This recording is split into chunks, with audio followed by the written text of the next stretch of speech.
Welcome back, everyone. We're here for another one of our Lost Caverns of Ixalan set review. We've got Yanks on the call. We are going to be rating all of the red cards today and giving them a rating between 1 and 5 based on how we feel they will perform in the average limited deck.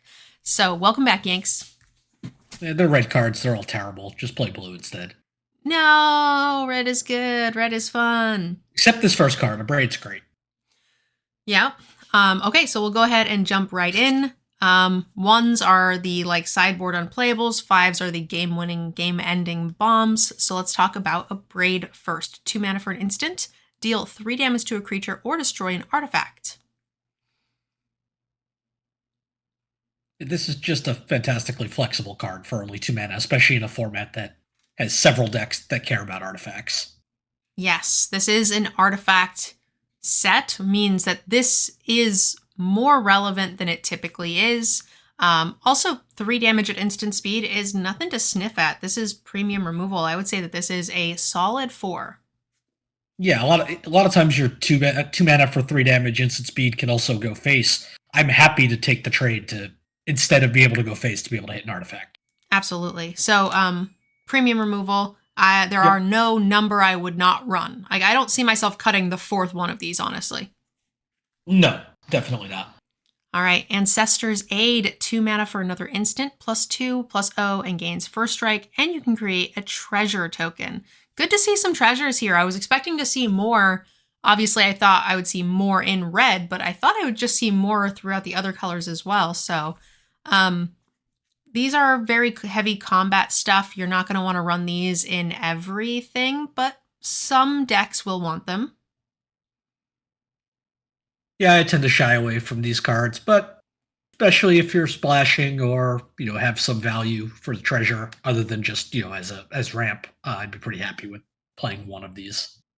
Well, and not just that, this is the type of card you would see in in Boros. And Boros does want to craft with white and use some of the artifact triggers there in the white as well. So I feel like this is a little bit twofold. Like the aggressive side of this plays very well into what a lot of the white cards want to be doing.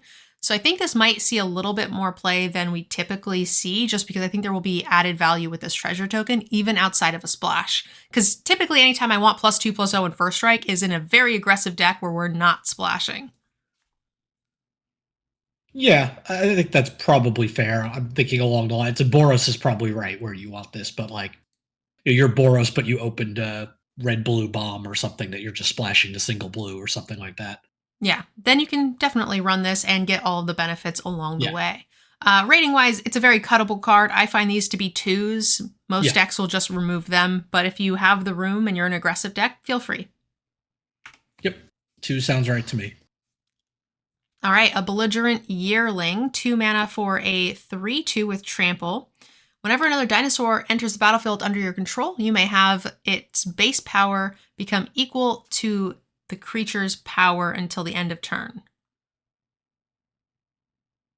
Okay, so this is already a really good rate. It's an uncommon, so that makes sense. And then it grows as you play bigger dinosaurs, and you can attack very aggressively and get trample. Trades off pretty easily, but they're likely going to take some good damage from that. Yeah, this is not actually that complicated of a card, although the way it's worded makes it seem really complicated. The fact that it's doesn't change its power, it changes its base power. Is just not something we've seen very often before this set. Oh, yeah, for +1/+1 counters and stuff?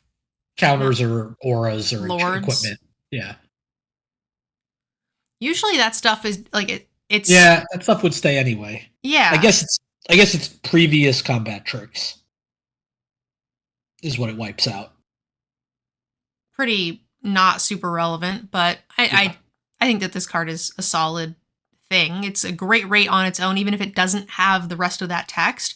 And then just getting to dome them. Yeah. It still trades with their 2-drop, but they also took 4 or whatever, which is good for me. So I think that this is a solid 3. It's exactly what I want my dinosaurs to be doing. Oh, exactly. It's great. It's above rate. Yeah, I like this as a 3. Bone Horde Dracosaur, 5 mana for a 5/5 flying with first strike. At the beginning of your upkeep, exile the top 2 cards of your library. You may play them this turn. If you exile a land card this way, create a 3/1 red dragon dinosaur creature token. If you exiled a non-land card this way, create a treasure token. Note that that's not like if you don't cast them. Yeah, I was trying to piece that together. I was like, it has Yeah. to say that. And I was going back through trying to be like, where does it say the things you didn't cast? And I'm like, I can't find it. So you're just guaranteed to get treasures and creatures in addition to 2 free spells per turn or 2 free cards. Yeah, you basically always get a 5/5, 2 spells, and 2 mana source. Now, sometimes those spells are 3/1 tokens. Well, and not sometimes necessarily, mana because sources- it's on upkeep, not on combat or anything. So this could die, which excludes it from our 5 rating, but it feels like a 5. Sorry, I just meant every time the ability activates. Yeah. Yes.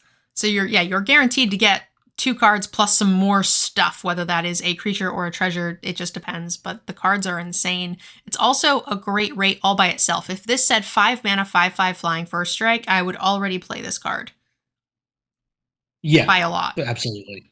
So I think this is just a 4.5. The only thing excluding it from being a 5 is the fact that you're not getting any of these board changing effects the turn it comes into play. So if it dies, you've done nothing, which is kind of the mark for our 5s.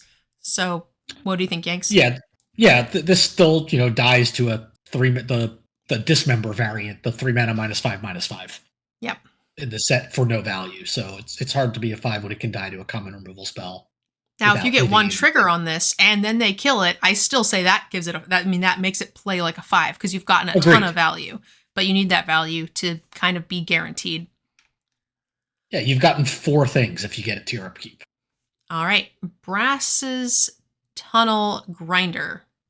3 mana for a legendary artifact. When it enters the battlefield, discard any number of cards, then draw that many cards +1. At the beginning of your end step, if you descended this turn, put a boar counter on it. If there are 3, you can transform it, remove those counters, and transform it into a tap for a land whenever you cast a permanent spell using mana produced by this. Discover X, where X is the spell's mana value. Wow. Yeah, so the backside of that card is great. Not a huge fan of the front. Well, I think the red-black is going to be descended a lot, and this is an enabler for all of those other things. Black has a lot of like the Fathomless Descent cards. So I feel like the front side is more of the enabler for the rest of the deck. And then once you do get to the backside, I feel like it is more than worth it. Yeah, I really wanted the backside to be terrible so I could say this card was boring. But it wasn't. You hurt me, Yanks. You hurt me with your terrible puns. It's interesting because there's another card in this same cycle that when it flips, it keeps those counters. So that's kind of interesting that they opted to keep the same mechanic but not transform it onto the other side. So I think this card is good. I think that the front side is a little low power, but for 3 mana, I don't expect it to be, performing, Cirque du Soleil or anything. So I think that this is a solid card and the back is quite good. I think it's like a 3. Yeah, I think so as well. If you very easily can trigger Descended a lot, sorry, piecing my words carefully around that mechanic, then this will play much better. All right, Brazen Blade Master, 3 mana for a 2/3. When it attacks while you control 2 or more artifacts, it gets +2/+1 until end of turn. Another situation where that like combat trick that also makes a treasure or a map or something along those lines are going to give you some really good value for your pirates and stuff. And pirates in general also was the main thing that made map tokens, so pretty cool. This is going to attack like a 4/4 on turn 4 if you manage to get like a treasure out on 2 and play an artifact on 4. This is just pretty scary. Yeah, between map tokens, we've already seen some treasure in red. We saw white artifact creature tokens. There's going to be a lot of artifacts running around, so this should be a 4/4 as often as you want to attack with it. Yeah, there was actually a lot of just straight up artifact creatures that you could play Yep. in both blue, which is the piratey theme, and white had a ton. There were things that there were white creatures that came into play with a 1/1 white creature token artifact, which is going to, again, just sort of make this whole thing come together quite nicely. I think this card is pretty good. It's an on rate filler card, and then you have some really good upside. That's some massive stats. So to me, this is a 2.5 and can play like a 3 in the right deck. Yeah, you do want to be aggressive because you want to be attacking, but it's still fine otherwise, because if you get one attack in with the 4/4 and then have a 2/3, that's still pretty good. Yeah. All right, moving on. Breach's Eager Pillager is a goblin pirate, 3/3 for 3 with first strike. Great stats already. Whenever a pirate you control attacks, choose one that hasn't been chosen this turn. Create a treasure. Target creature can't block this turn, and exile the top card of your library you may play at this turn. It doesn't say whenever one or more. So hypothetically, you're attacking with just this, you get one every turn, and first strike is going to be pretty good to like get this in cleanly, and then you can attack with 3 pirates and just trigger all 3, right? Yeah. Yeah. I mean, not only are you going to get 3/3 first striker is a good blocker at minimum, or a good attacker at minimum, you can just make whatever could block it not be able to block. Yeah.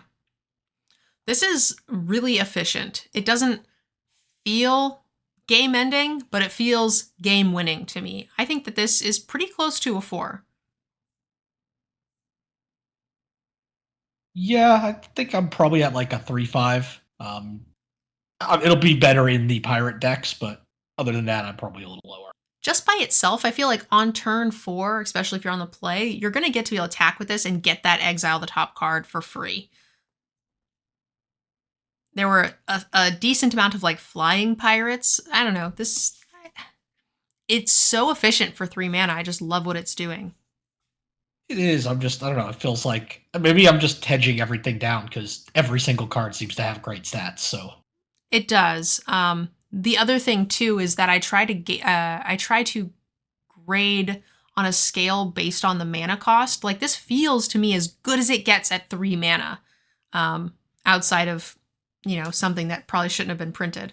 And then when you compare that to like some 6-drop or 7-drop, of course the 7-drop is going to win you games more, but it having that solid curve also wins games. Like once you snowball with this kind of card, they struggle to stop it, and once they're that far behind, it's hard to come back from. So it's just a different way of winning. So I try to give it a little bit of benefit of the doubt for that, but I don't know if that made any sense. no, I know what you're saying. And the mana cost is certainly relevant. It's a very good card. Burning Sun Cavalry, 2 mana for a 2/2 human knight. Whenever Burning Sun Cavalry attacks or blocks while you control a dinosaur, it gets +1/+1. Okay, so it's a bear with some upside. This is probably just a 2. Even if you have a lot of dinosaurs, I'm not going to say it's too much more than that. No, this is like a card that would easily, probably in the original Ixalan, would have easily been like a 2/5, but every cards have just gotten so much better. Yeah, and it's good. It's very playable. It's just nothing exciting. Yeah, you can just generally find something better.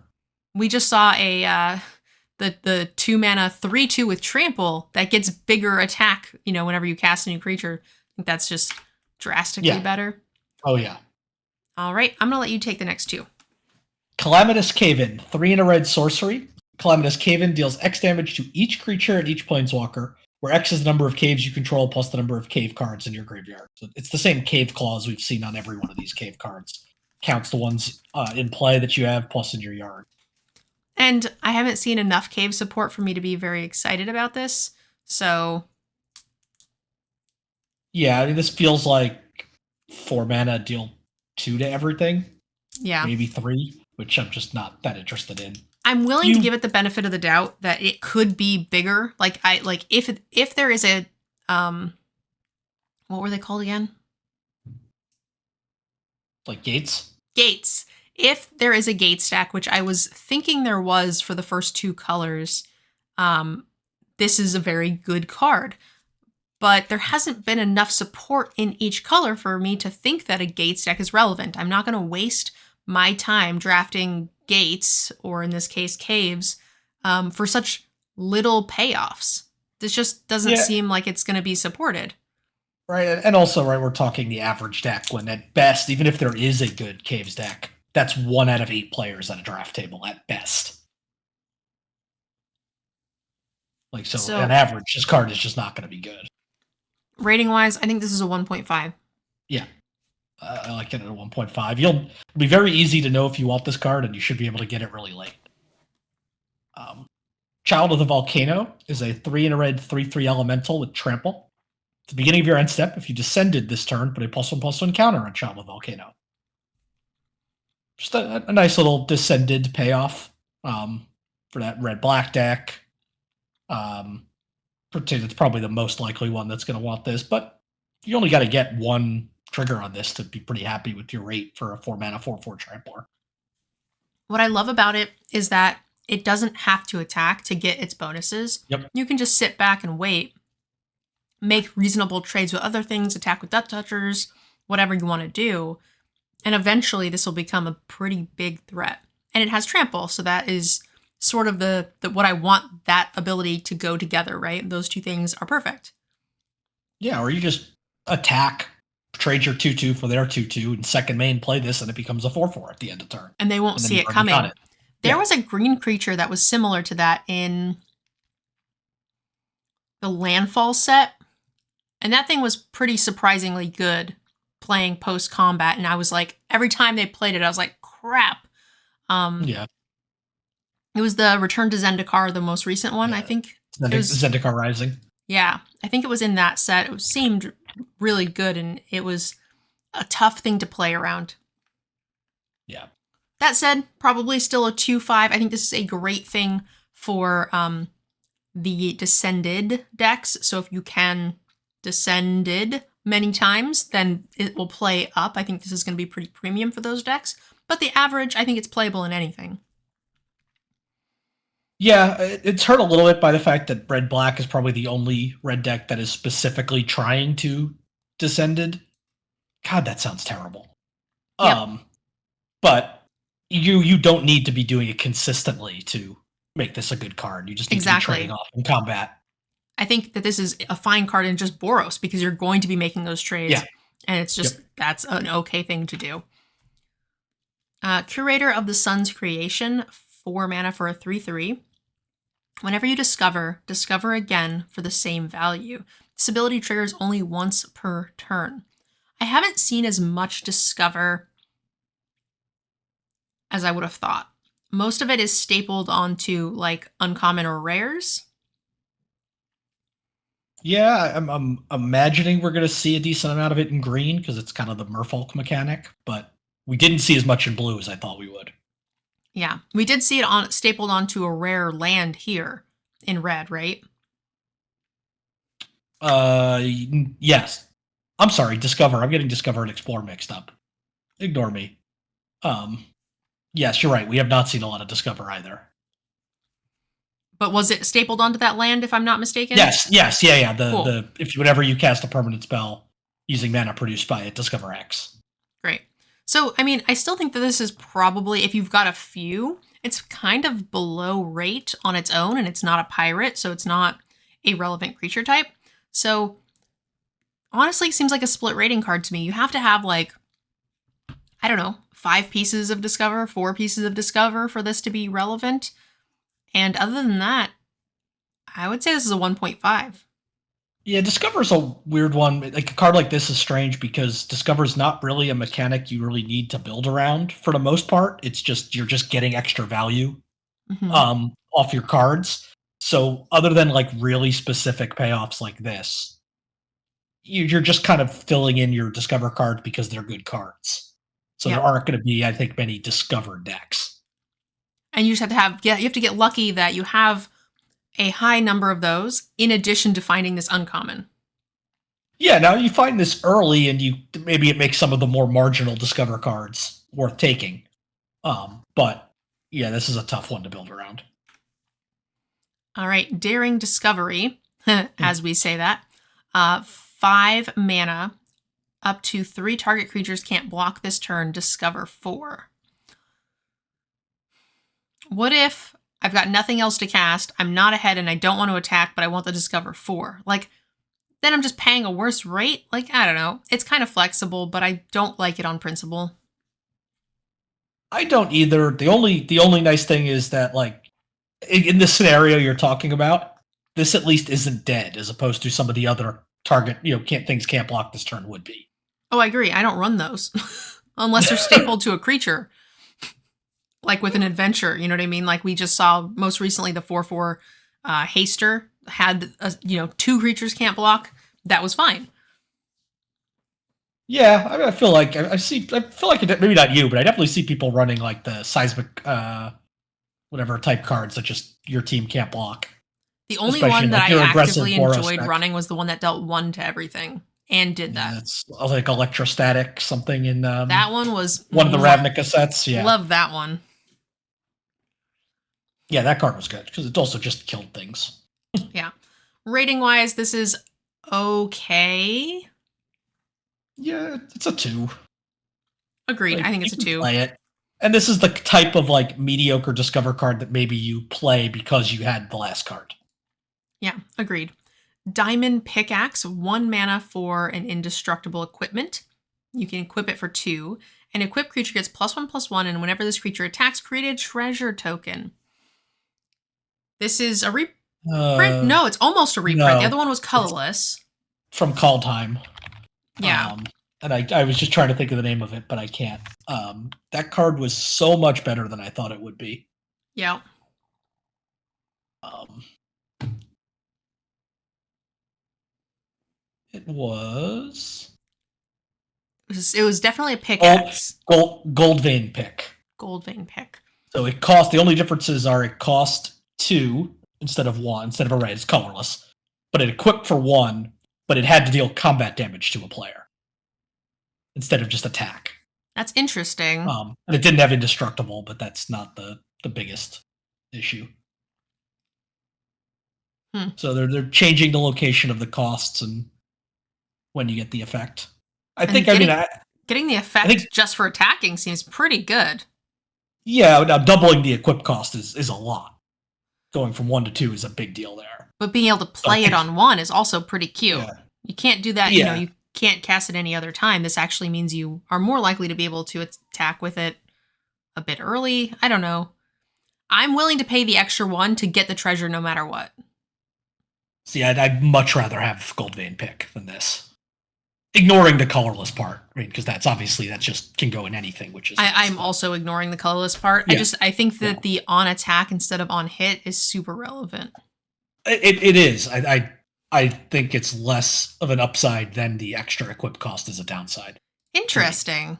This is we very rarely disagree on those parts of a card, but it is cool to see that we both feel that way about these 2 different mechanics. For those of you guys watching in the YouTube channel, this is not a thing that we disagree on very often. Let us know what you think. Would you rather have to have your creature connect to get the treasure token, or would you rather and pay 1, or would you rather pay 2 and have it just get the treasure automatic on swing, which means you can use that treasure for things like combat tricks and stuff, if you have them, whatever.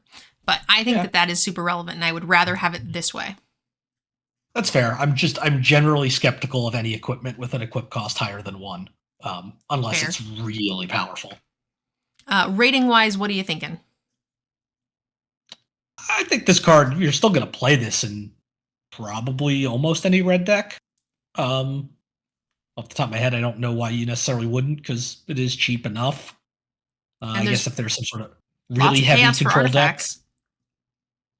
Yeah, between the artifact payoffs and just red-white wanting to be aggressive, and I'll play this. It's probably like a 2/5. This set wants artifacts more than the gold vein pick, for sure. Agreed. So rating wise, I think that this is I'll agree with the 2/5. I doubt I'm cutting the first one of this. Yeah. I don't think I would be either. All right. Sorry. I'm What's up? laughing at this name. I'm laughing at the name of this card. Go for it. Let's hear it. Dinotomaton. I don't know why. It just made me laugh. It just, instead of automaton, dinotomaton. I don't know. It just made me chuckle. It's a 4-mana 4/3, 3 in a red for an artifact dinosaur gnome with menace. When it enters the battlefield, target creature you control gets menace until end of turn. Aww. It's a dino gnome. That's so cute. Yeah, this is an okay rate. And you get in a little extra chip damage, a good chunk of the time. Yeah, it may let you get in some damage. It's good in the artifact decks. It's good in the red-green dinosaur deck, which is nice. So it hits kind of two different axes there. Mm-hmm. But it's kind of just medium in terms of its actual stats and its own impact on the game. I think it's like a 2. I'm a little higher on it, not a ton. I'm a 2.5. Sure. I'm okay with a 4-mana 4/3 with menace. It has a keyword. Also very excited to have it be a dinosaur and an artifact. Those are two really relevant things. Between that and the menace, I think that's enough to tip it over an extra half point for me. Yeah, that's fair. I think if this was like a 3-mana 3/2 menace, I would be happier. I always worry about my 4-drop slot getting clogged. All right, Dire Flail, 1-mana, 4/a, +2/+0, equip 1, and you can craft with an artifact to turn it into +3/+0, equip 1. Whenever this creature attacks, you may sacrifice an artifact. Other than this, when you do, the creature deals damage equal to its power to target creature? Excuse me? Yeah, that's kind of absurd. All the treasure tokens we're just making with our pickaxe just turn into, like, Hadoukens? Yeah, basically every treasure map token you've got turns into sacrifice it to deal at least 4 to a creature, if not more. Okay. And it equip 1 all the way across. Yeah. Yep. I don't even have to have a ton of artifacts in my deck to want to run this. Like, just a few will do. That's pretty silly. It's hard. This is a hard card to rate, though. I mean, if this card didn't have craft, what would we rate it? Like a 2? Probably like a 2. 2.5? I mean, it's cheap all around, which is nice. I mean, obviously, it wouldn't be a rare if it didn't have craft, but Yeah, but I'm all about the booty. But it's so cheap to equip on both ends, and so threatening on the back. I like cheap cards that have a mana sink effect. I do too. So I think this is like a 3.5. I'm torn between 3 and 3.5 because it does need some help, but it's really powerful. It needs some help. I think it is a 3/5 flat, and then I think it plays a little down if you don't have the artifacts, and it plays a little up if you've got an excess of artifacts. And the average deck will just have enough artifacts for this to be scary at a 3/5. Yeah, I can get behind that. But there is going to be a Boros deck that's going to just make treasures and maps and come into play with 1/1 gnomes, and it's just going to blow people up. And that Boros deck also is probably happy at the first half of the card. Yes. More happy than any other. It just gets better. Yeah, and it's in the Boros deck with the artifacts. This will play like a 4. It's going to be a game-ending card, honestly. Yeah. Even if you block the creature, they just re-equip it again and do it again. Oh my god. All right. A Dowsing Device. 2 mana for another artifact. Whenever it or another artifact enters the battlefield under your control, up to 1 target creature gets +1/+0 and gains haste until end of turn. Then transform the device if you control 4 or more artifacts. Turns into a tap for a land cave. You can also pay 3, tap until end of turn. Target creature gains haste and gets +X/+O, where X is the number of artifacts you control. Okay, so again, feeling that sort of Boros vibe. There's some artifacts. This would probably be playable in just about any deck because artifacts seem to be sort of somewhat of a minor theme throughout all colors. Major theme being with the white, the blue, and now in red, surprisingly. I mean, yeah, that is 4 straight artifacts we've seen. Yeah, and that actually care about other artifacts. And they make treasures and maps all in red. So honestly, we were saying the Azorius artifact deck is a thing, but it feels like Boros and Izzet artifacts has also got to be a thing just by process of what this color is doing. Surprising, honestly. Yeah, I mean it's a land, right? It's like it's kind of free. You can put it into play. You can craft it away. You can flip it eventually and have like a pretty nice outlet for all your tokens. It's okay. It's playable. Yeah, I'm particularly curious to know how many artifacts you tend to end up in red green. Because if it's a decent number, like giving your green creatures, which are going to probably be big dinos, +1/+0 and haste, is pretty nuts. Yeah, haste is going to be scary. You're right.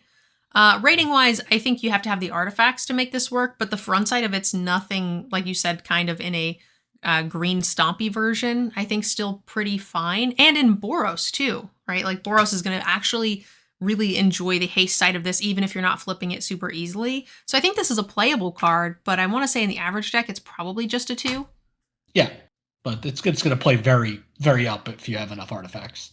All right, moving on to Dreadmaw's Ire. 1 mana until end of turn. Target attacking creature gets +2/+2 and gains trample. Whenever this creature deals combat damage to a player, destroy target artifact that player controls. Okay, with trample, that's going to be a little bit easier, so not a terribly difficult thing to do. And destroying an artifact, I think, will be actually very good. Yeah, I mean, it's a 1 mana card that can fairly easily create a 2-for-1. Where you win the combat and blow up an artifact. There's vehicles in this format. I think this at 1 mana instant speed, this card is fantastic. So in my book, this is a 2.5. Agreed. All right. I'm going to let you take the next 2. Enterprising Scallywag. 1 in a red for a 2/2 goblin pirate. At the beginning of your end step, if you descended this turn, create a treasure. Hey, more artifacts for everyone. Holy crap. This card is amazing. Yeah. Look at the flavor text. He would have wanted me to have it. He's just stealing people's stuff. Stealing from the corpse. He's corpse robbing. Yeah. Well, it's not robbing if they would have wanted him to have it. Yes, I trust the Scallywag. I think this card is fantastic. This is no ordinary bear.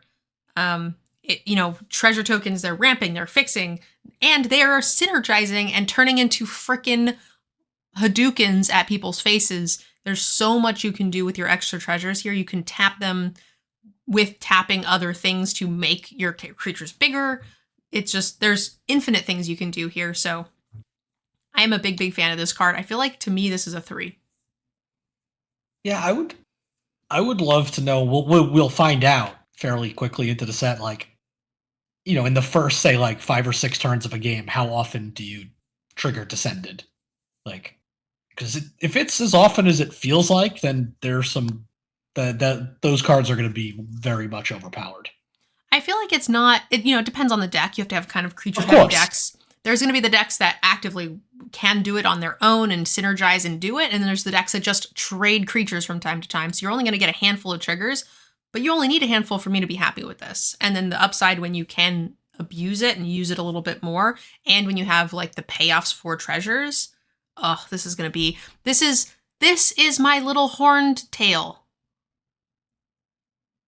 No, I think this card is very good. I'm just, the way these Descended cards seem so powerful. I'm wondering if we're like overrating them as a group. Yeah. Do you remember my horned tail or whatever? I was so high on that guy. He was so cute. Yeah, I think this card's a 3. I do as well. All right. Moving right along. So I'm gonna clear something up in chat because it was a mistake we made as well early on in the set about tokens and descended. Yes, tokens do go to the graveyard, but tokens are not considered permanent cards. They are permanent, but descended specifically requires a permanent card to be put into your graveyard from anywhere, specifically to prevent it from triggering off tokens. And then someone said, and then someone follows up with that saying treasure tokens trigger it. That is incorrect.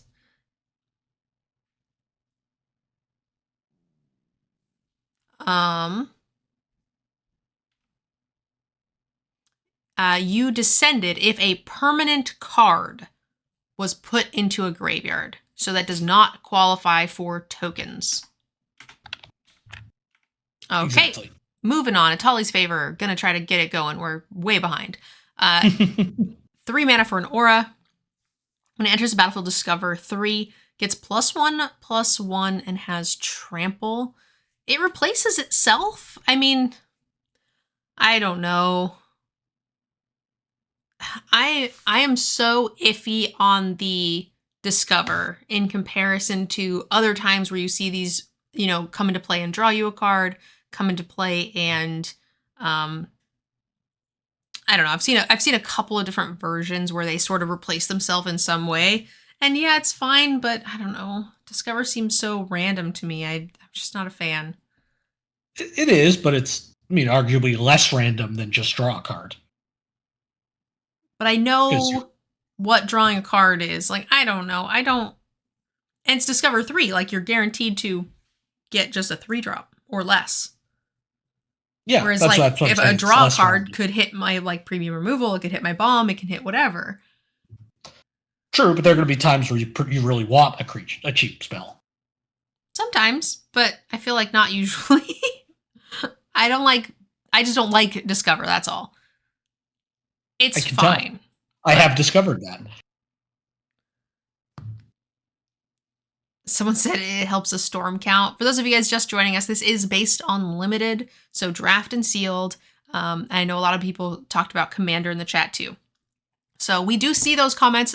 We are not necessarily ignoring them, but we are ignoring them because that's not what this particular video is about. But I do see them, and I value your opinions in other formats. Except for the Commander ones. I don't value those. I do. You are Decked Out's biggest supporter, so that is not true. Yeah, that's right. Outed. This card is okay, but I don't like it, so I'm going to give it...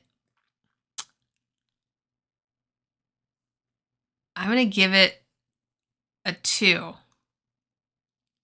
I am as well, even though I think I'm higher on Discover than you. I just don't like these type of auras to begin with. All right. Geological Appraiser, 4 mana for a Human Artificer.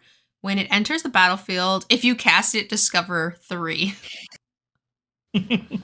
I mean, I'm okay with this one a little bit more because it's like, I know what I'm paying for. I'm paying 3 mana for the 3/2, and I'm paying, yeah, 2.5 mana for a 3/2, and I'm paying, a half a mana for Discover 3. That seems like a good bargain. That's like,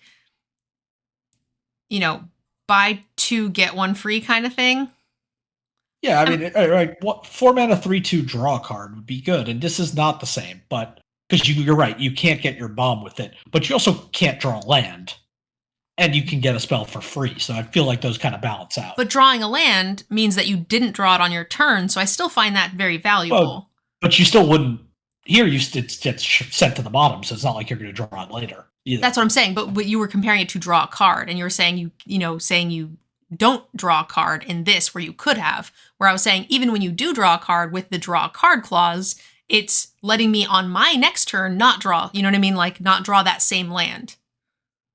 So to me, that's valuable because it's getting me deeper into the deck to the actual permanents. Yeah, agreed. I think this just does that better. Right, because it sends the land to the bottom and gets to your next spell, so it's done both. Or it sends your bomb to the bottom and then gets you a 1-drop. Oh. And then that's it. And then you draw a land. And then if sad. right? Yeah, that portion of it is equally as likely as just milling you straight to the next card is your bomb. Milling you. Why would draw a Not card milling you, be milling you? not milling you, but cycling through your deck because you're hitting a bunch of lands and then you hit a one drop, but your next card is your bomb. So that's great, right? That's just as likely as like sending it to the bottom. Well, I think the other one, I think your way is actually more likely because it's more likely that your bomb is not the next card in the rest of the deck, like odds wise. But Sure. I would just rather draw the land. Look, I would almost always rather discover than just draw. I would rather draw. I mean, if it's like Discover 5 or something, then we're talking. But like, I don't know, Discover 2, I'm just gonna hit my bear. Yeah, agreed. Know. I think once you get to 2 and below, 2 or 1, I'm with you. But I think at 3 and above, I'm happy. Nah, I'm not. I'm probably 4 and above. I would rather draw at 3 and below. But rating wise, I think this is okay. I know what I'm paying for. I'm paying 1.5 mana for Discover 3, and I think that's fair. So rating wise, I will say this is probably like a 2-5. This is good split across 2 spells. Yeah, I think I'm a little higher. I think I have this as a 3. Just reminds me too much of Bloodbraid Elf. Goblin Tome Raider, 1 mana. As long as you control an artifact, Goblin Tome Raider has +1/+0 and has haste. It is a 1/2. Very good in like the very, very aggressive decks, and we're seeing a ton of treasures and stuff. That said, even if you have the synergy for this, it's still a little too low impact for me to be excited about it. Yeah, back when your 2/2, your say 1 mana 2/2 here could trade with a lot of 3-drops because they were 3/2s or even 2/2s, then great. But now everything's gotten bigger, so this isn't as impressive anymore. Yeah. So rating wise, this is fine in those decks, but I would say probably just a 2. Yeah, I mean, I think it's a 2 in those decks. I think it's like a 1/5 in your average that's deck. true. Gold Fury Strider, 5 mana for a 3/5 with trample. Tap 2 untapped artifacts and or creatures you control. Target creature gets +2/+0 until end of turn. Activate as a sorcery.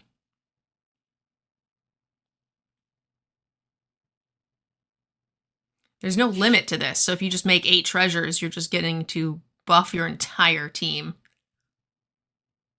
Yeah, or buff one thing, like with evasion multiple times. One trampler or something. Yeah. I'm here for this. And it's an including artifact by itself. Yeah. There has been a lot. Oh, and it tramples itself, right? So it is the ideal target for something like this anyway. There have been a lot of treasures and maps in red. I'm pretty happy with the synergy I'm seeing for the payoff cards like this. Yeah, I think this card will probably be good, but it just feels to me weaker than most of the rest of red, even though it's still good. Maybe red is that good, but I think that the like monkey that I liked is the perfect card for this. Like everything is kind of feeding into this. All the extra value that the combat tricks are giving you. This is kind of where it's at for me. So I'm gonna say this is a 3. Yeah, I think that's fair. I think I like it. This is a 3 too. 3 as well. Hit the mother load for red for Discover 10. If the discovered card's mana is less than 10, create a number of tapped treasure tokens equal to the difference. No, thank you. No. I'm going to hit a 2-drop and make 8 treasures, which is fine, but I'm certainly not interested in paying this much mana for that.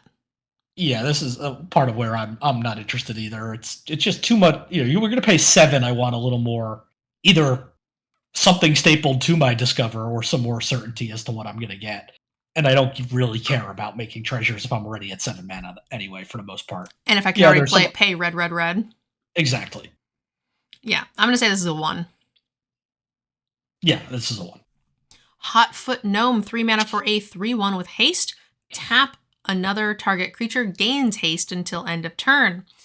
Normally we see this on like 1-drops, like 1 mana, like 1/1s. 1 mana, 1/1, yeah. So not impressed to see it on a highly taxed 3/1. I think this is playable. It's an artifact, which I actually really like having built into my decks for sure. So I would play it for that reason, but I'm going to give it a 2. Yeah, it's very cuttable, but you can play it and not feel bad. Idol of the Deep King, 3 mana for a flash artifact. When it enters the battlefield, deal 2 damage to any target. You can craft for 3 mana with an artifact. When it enters the battlefield, attach it to target creature you control, +2/+0, and equip 1. This is great. This is an easy 3.5. Yeah, I mean, the front side's fine on its own. It's a little expensive, but you're getting the artifact synergies and the craft ability for that. And the 1 free equip is really important to me on anything that equips for more than 1. So I like this where you did as a 3/5. Even if it didn't get the free equip, I would be kind of okay with it, only because it's a free part of the card. So like I'm overpaying for my shock by a lot, but I'm giving myself an artifact that I can tap for my other synergies and use on the battlefield. And then eventually when I get around to it, I can craft and it will become extra value. I am fine with that no matter what. I think it is obviously better, but that makes me happier with it. So for me, I'm probably not cutting one of these, so I'm very happy with it. This is like a 3. Yeah, I think it's a 3 as well. Inti, 2 mana for a 2/2 human knight. Looks pretty cool. That dinosaur has a lot of spikes on its back. I am very concerned for this man's health. I also just those spikes, like that. Really, that's only a 2/2. Well, I guess it's the guy, not the dinosaur. Yeah, but one of those spikes is definitely up his butt. Yeah, it does not look like a comfortable ride. Whenever you attack, you may discard a card. When you do, put a +1/+1 counter on target attacking creature.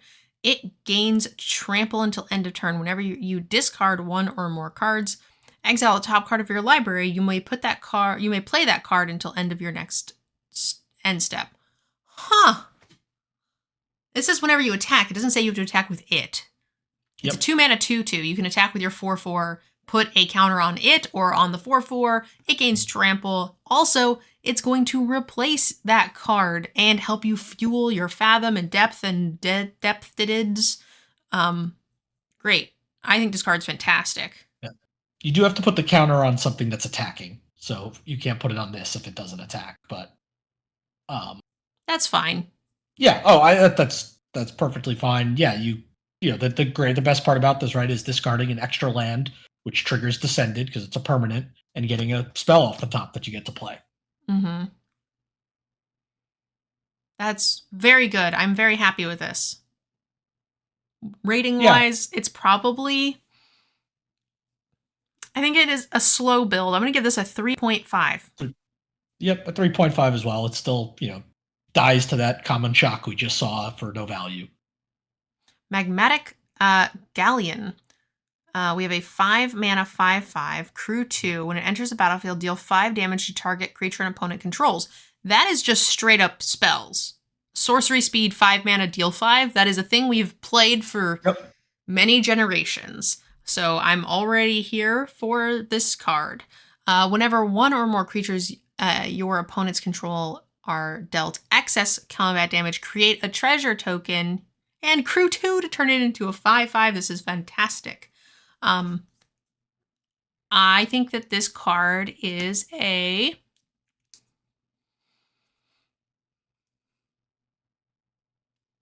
I think this card is great. I want to give it a high score. 4. Yeah, I mean, what you're getting that 5 mana, 5 damage removal spell, right off the top, and probably making a treasure, unless you're killing an X5, in which case you're pretty happy. And then you get the artifact bonus, the crew to make a big vehicle. Yeah, I like this as a 4. Much value. Oh God, I'm going to say it wrong. I don't remember what you said it was. It's not Ogier. It's O'Hare. Yep. It's like the airport. Great. O'Hare. A 4 mana 4/4 with trample. It's a god. If a red source you control would deal an amount of non-combat damage less than O'Hare's power to an opponent, that source deals damage equal to this power instead.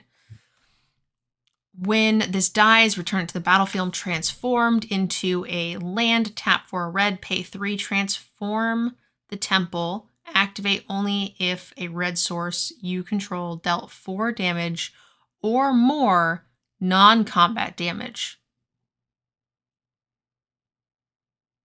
Huh. Okay, so I don't like this one as much. This is the first one where I think it's actively going to be hard to flip it.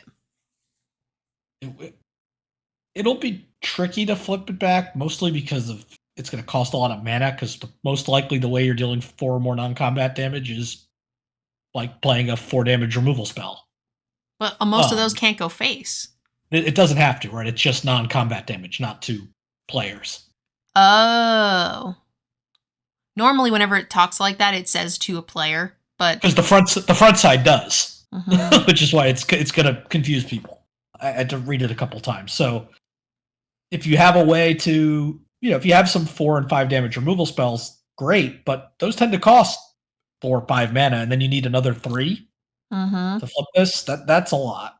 And then you have cards like a Braid that don't go face. So this is the first one I don't like. I mean, it's a 4/4 trampler that makes your little idiots. So you're going to, like, if you're going to curve out with your 1, 2, 3 red drops, right? You're aggressive, the little goblins and stuff. Not goblins, but little pirates. This is going to make them hit very hard. Well, no, because it's non-combat damage. No, I thought the front side could be combat damage. Okay, whatever. This card sucks. This card is mostly a 4/4 trampler that when it dies, you get a free mount. No, why does this one suck? Like, we haven't seen any sort of pingers yet. That's going to change. So that might change your opinion on this card. We've got a couple coming up. This card is icky and I hate it. I'm going to give it's still a fine card for its rate, but it is like poop in comparison to the other gods. This one, definitely the redheaded stepchild. Nobody liked this one.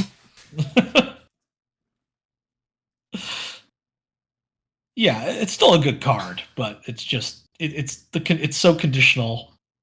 And does it have a dinosaur coming out of its arm or coming out? I think its arm is a dinosaur head. Why did we? Oh my god, what is with this?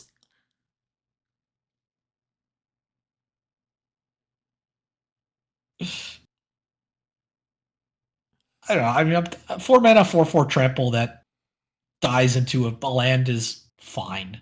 I know, but I was so blown away with all of the other gods that this is just so drastically different. I can't imagine like set design being like, yes, this checks out. Like, no, this is not the same.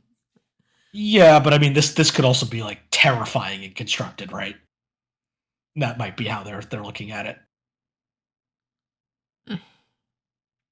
Okay, fine. It's like a 3. I'm over it.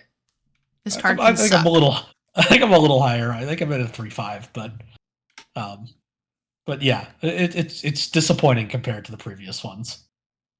All right, we got a Panicked Altasaur. This looks like the scene from Land Before Time. Oh. 5 mana for a 4/5 with reach. It deals 2 damage to each opponent. Ladies and gentlemen, we found our 2HG card. Or 4 damage with O'Hare Akshano. 2HG. Let's go. My favorite format. Yes, I think this card is fine. It is a decent rate. It's got reach. I think this card is something I will certainly play. And it just puts them on a clock if you need to do a thing. Like, if you need to just sit back and just clock them for 2, I'm here for that. That would be... To me, I think this is a 3. I think this is one of the better 5 drops that I've seen. Do as well. This is so far, I think, our leading candidate for Sneaky Reach, since it looks like it's kind of falling, not reaching. Aw, poor Littlefoot's mom. Plundering Pirate. 3 mana for an orc pirate. It's a 3/2. When it enters the battlefield, create a treasure token, which I'm valuing very highly. I think this card is fine. This is a 2.5. Agreed. 2/5 Great. seems fair to me. Pretty straightforward card.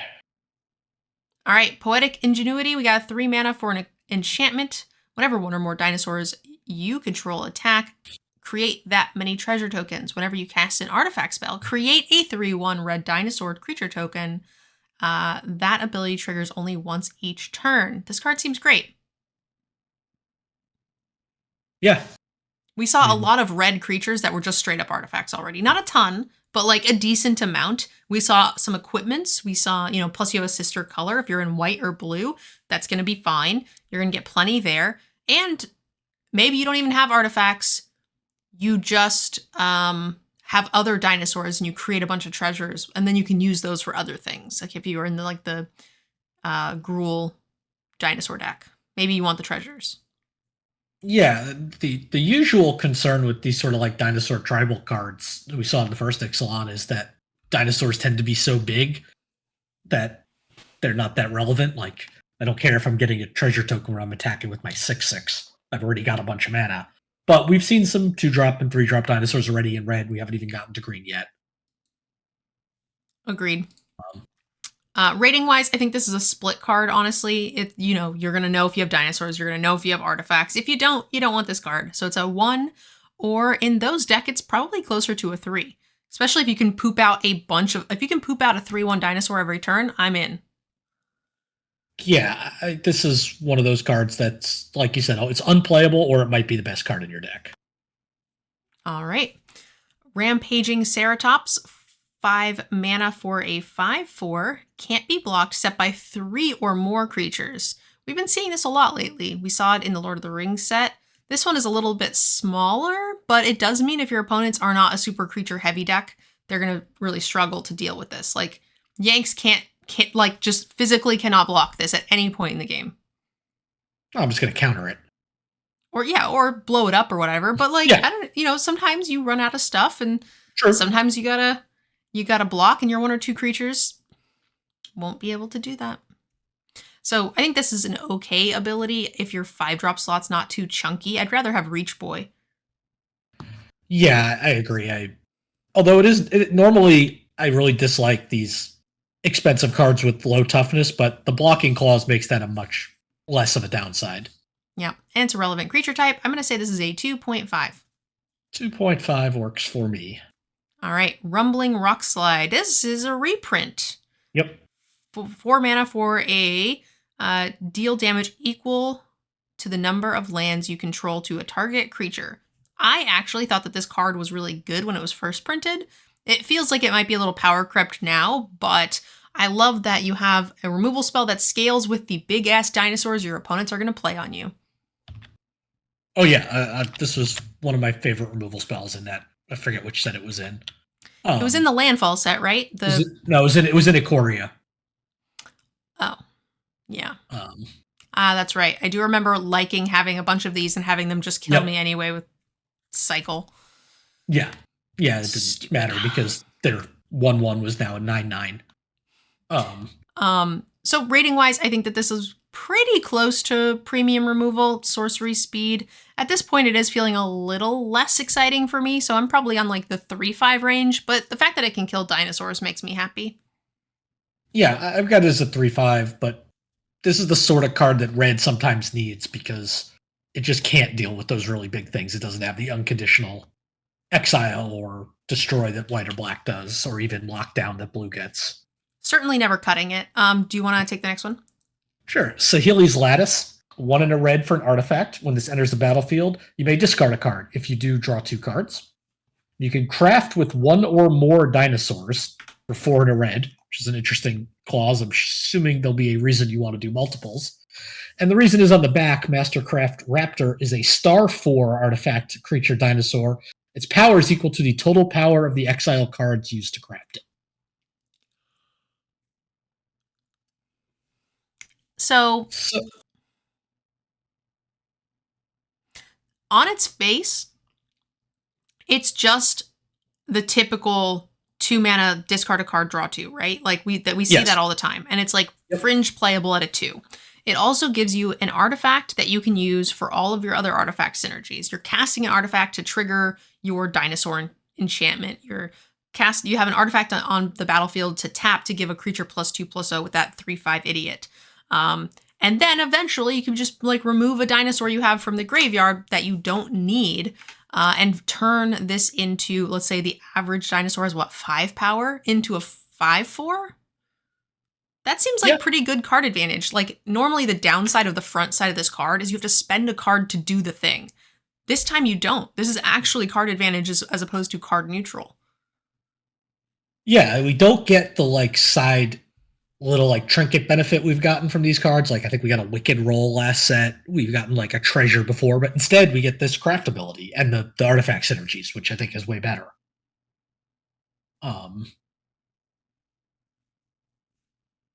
It's nice that it can fuel itself, right? Like you could discard a dinosaur, like a 6-drop that you can't cast yet. Like maybe you have 4 lands and a treasure, or 3 lands and a treasure and 1 in hand for your next turn. So you might be you could get your 6-drop out on turn 4 rather than maybe not getting it till like turn 7 or 8. So that's kind of nice. All right. Rating wise, I think that this is a solid card. I think it's a 3. I think it's a 3 as well. Scythe Claw Raptor, 3 mana for a 4/3 dino. Whenever a player casts a spell, if it's not their turn, this deals 4 damage to them. No play on my turn. Buttheads. No counters. No counter my stuff. Also, if they play on your turn and they take 4 from this, you can flip your temple back into your red god. God damn it, I hate you. You're not wrong. But I hate you. I mean, the real thing here is you get a 4/3 for 3, which is pretty good. Normally that's I'm used to 4/2s for 3. We've seen like this has become like a little bit of a power creep. We had one not too long ago. It was a 4/3 for 3 that like said your opponents couldn't gain life or something. Yeah. That was one that happened like not too long ago.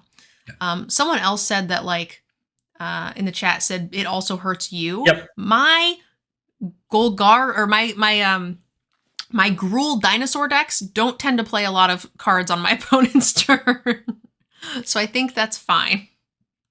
I'm willing to take that trade. It's sort of like the mono red burn guy, right? Like the Revelers. Like, yeah, it hurts me too, but by that time they're dead, so that's okay. Yeah, and it's on your turn. It's not like if you play at instant speed, so it doesn't hurt like your aggressive combat tricks and things like that. Jeez, Alan is savage tonight. Literally, someone just said, "You're so hot," and just insta-ban. Like, I barely had time to read that comment. I noticed that one. I fully trust you, Alan. I don't think I would have banned them for that. But that is totally fine. That's very funny. Damn, Alan's just like, do not mess with my YouTube video, sir. 3-week-old account. Like, that's probably reasonable. Yeah, rating wise, I think that this is pretty good. I am happy with this card. I think it doesn't have trample, but it's a dinosaur. I want to bump it, but it's probably like a 3. Yeah, I think it's a 3. Seismic Monstrosaur, 6 mana for a 6/5 with trample. It has pay 3, sacrifice a land, draw card. I love that ability. Yes. And this is also a mountain cycling. The other mountain cyclings didn't really have abilities like this, if I'm not mistaken. No, the red one, like in like Lord of the Rings, had like the give something trample. Okay. No, but I mean in this set. In this set, the other cyclers? I don't think it did, right? That's a good question. I do not recall. I feel like they all did something. Maybe. But I don't think it was. I think this is pretty strong. This is a pretty strong ability to just put on there. I was really excited to play this with the giant that we had in the last set, and it was pretty good to me. So I'm very happy with this land cycler. We were giving all of the land cyclers 3. I will Yeah. still say this is probably a 3, but to me it is the best of the set so far. Yeah, so the Plane Cycler gained 3 life. The blue one had Ward 3, so it's hard to kill. I don't know what the Swamp Cycler did. Swamp Cycle had ETB, creature you control gets +2 and 0 and gains indestructible until end of turn. Like, this is by far the best of those abilities. Because by the time I get to 6 mana, chances are any extra lands there are just, bricks. So I want to be, cycling those away with an additional 3 mana. Very, very excited to see this. Also, the lands going into the graveyard that you sacrifice count for descended, fathomless descent. Like, you're going to be enabling all of the rest of your deck. As does Mountain Cycling this card. Yeah. Exciting. So I think this card is still a 3, but closer to a 3.5. I think this is the best in the cycle for me so far. Agreed. We'll have to see the green one, but it's the best of the 4.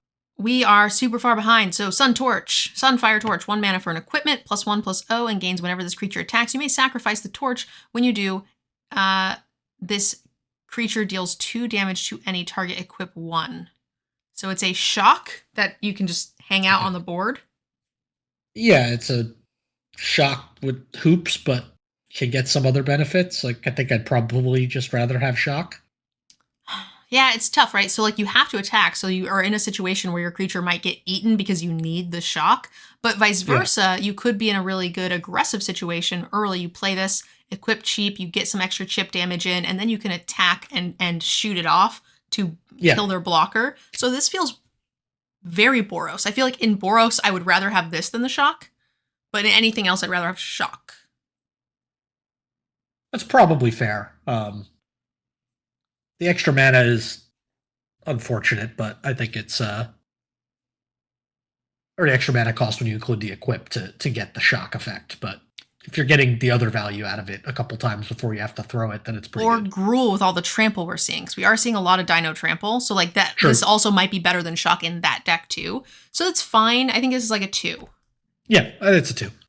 All right. Sunshot Militia, 2 mana for a 1/3. Tap 2 untapped artifacts, lots of treasures, and or creatures you control. It deals 1 damage to each opponent. Activate only as a sorcery. It's a little tricky. Can't do it at instant speed, which kind of sucks. But if it was instant speed, it would be way too strong because you could just tap your whole army at the end of their turn. They'd leave them up so they can't attack you. That would be super strong. But a lot of treasure generation. Pickaxe makes multiple treasures. And being able to just, I don't need them this turn, so I will just continue to tap them over and over again to do some ping damage. This seems really good. And a booty. You got a booty, you can block for days. Yep, and there's your card for the front side of the Red God. Tap 2 untapped artifacts, deal 4. I hate you so much.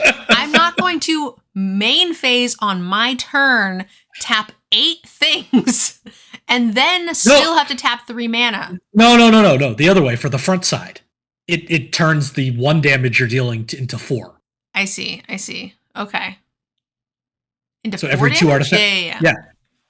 It does make the front side good. Yes.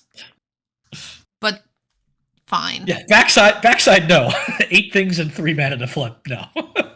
Can you imagine just like playing the god and then tapping like 6 things and killing them? Yeah. Oh, that's going to be really cool. That's a cookie for sure. I think this card is pretty good. I'm a fan of this. I like having excess use for my treasures and maps, giving me good reason to have them even in the late game once you don't need the ramp anymore. So for me, this is a good one. 2/5. Yep, 2/5 for me as well. All right. 1 mana for a sorcery. Deal 1 damage to each opponent and each creature they control. Sideboard card, but there's enough 1/1s in the set. There's 3/1s. There's the 1/1 gnomes. So I think it's a 2. Yeah, I think it's really just a sideboard card. I'd put it at like a 1/5. Triumphant Chomp. Ew, it bit it in half and it's gooey. That poor bug. It's the dinosaur's favorite snack. It says so in the flavor text. A bug? Yeah, it's a cave crawler. Ooh. This deals damage to target creature equal to 2 or the greatest power among dinosaurs, whichever is greater. Whew. Oh, this is a 1 mana Uh, deal 5. yeah, this is ludicrous There's a lot for of 1 mana. dinosaurs, even in red. Like, we saw There's a this in Kaldheim for giants, right? Oh, no, giants was just deal 6 if you had a giant, which is yeah. basically the same thing. I mean, this is what there's a 2-drop that's a 3/2 dinosaur. So you only need a 2-drop to turn this into a Bolta creature. That isn't uncommon Like, in fairness, but then there's like the yeah, 3-drop 4 the power. 3/4 power. Yeah, there's enough cheap ones. Like you don't need to have a 6-drop on the field for this to be crazy for 1 mana.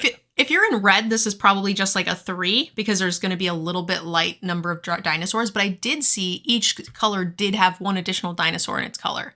So there's a little bit more there. But if you're exactly in the Gruul, this is going to be absolute nuts. This is going to be very premium at a 4.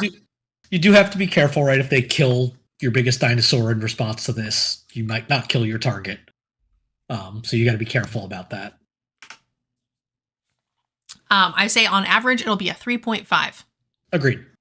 Trumpeting Carnosaur, 6 mana for a 7/6 with trample.